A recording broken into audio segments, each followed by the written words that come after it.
वहीं एपिसोड 2 में जाओयान के आदमी जाओयान की इस डील को देख बहुत बड़ी गलती बताते हैं और जाओयान खुद भी बहुत टेंशन में आ गया था क्योंकि वो बहुत कमज़ोर हो चुका था। उसकी बहन उसे सँभालने की कोशिश करती है लेकिन वो अपनी बहन से भी दूर जाने लगता है। रास्ते में फिर उसे कुछ साथी मिल जाते हैं जो उसे काफ़ी चिढ़ाने लगते हैं और उसका मज़ाक बनाते हैं। वो पहले तो उसे इस डील के लिए कोसते हैं और फिर उसे जीनियस जीनियस कर चिढ़ाते हैं, जिस पर उसे अब गुस्सा आता है। इसलिए वो फ़ाइट करने की कोशिश करता है, लेकिन खुद बुरी तरह से पिट जाता है।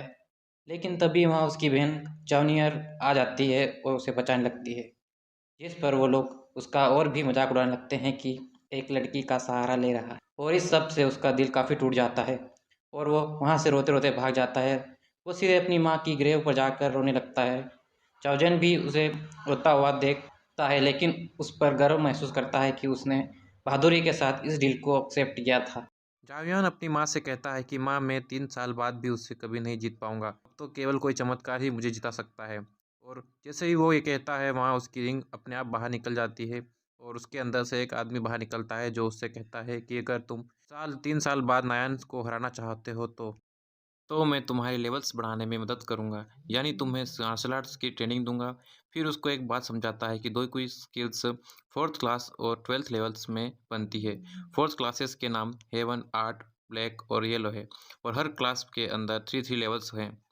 नायान और उसके साथियों के पास ब्लैक की हाई लेवल्स है। अगर तुम चाहो तो मैं तुम्हें उससे भी हाई लेवल्स की स्किल सिखा सकता हूँ।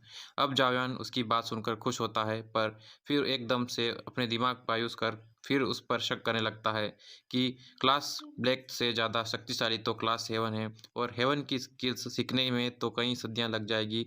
ये ज़रूरी है, कोई ठग है। और वो अपनी शंका को उसके सामने भी रखता है, लेकिन अब वो आदमी उससे अलग अलग तरह के कारनामों उसके करके दिखाता है, जिससे जावयान काफ़ी इम्प्रेस हो जाता है और उन्हें अपना टीचर बनाने के लिए रेडी हो जाता है। लेकिन तभी वो फिर उनसे अपनी हेल्प करने का कारण पूछता है, जिस पर वो बताते हैं कि तुमने मुझे 3 साल तक संभाल के रखा, जिसका एहसान मैं चुकाना चाहता हूँ। उस आदमी का नाम याओचेन है। जावयान को समझ आ जाता है कि 3 साल से ये आदमी मेरी रिंग में बैठा था, इसलिए मेरी द्वारा सारी ट्रेनिंग करने के बाद भी मेरी दोईकुई लेवल्स कम होती जा रही थी। वो रिंग के अंदर बैठा है और उसे वहीं जीवंत रखने के लिए दोईकुई पावर्स चाहिए होती है जो मुझसे खींचता रहता था, इसलिए मेरी लेवल्स घटकर 3 पर आ गई थी।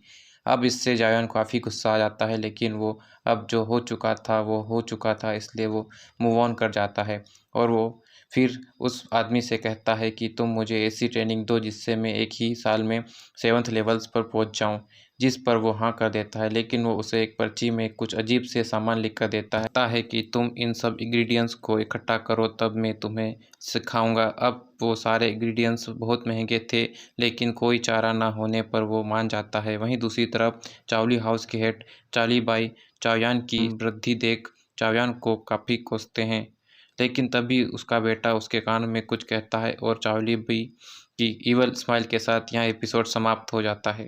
दोस्तों, ये सीरीज बहुत अच्छी है, इससे सारे पार्ट्स आप ज़रूर देखना। अगर आपको कोई सुझाव देना है तो आप मुझे कमेंट बॉक्स में कमेंट कर सकते हैं, और अगर आपको ये वीडियो अच्छा लगा तो वीडियो को लाइक करें और चैनल को सब्सक्राइब करें और बेल आइकन दबाना ना भूलें, ताकि मेरे हर नए वीडियो की नोटिफिकेशन आपको मिलती रहे।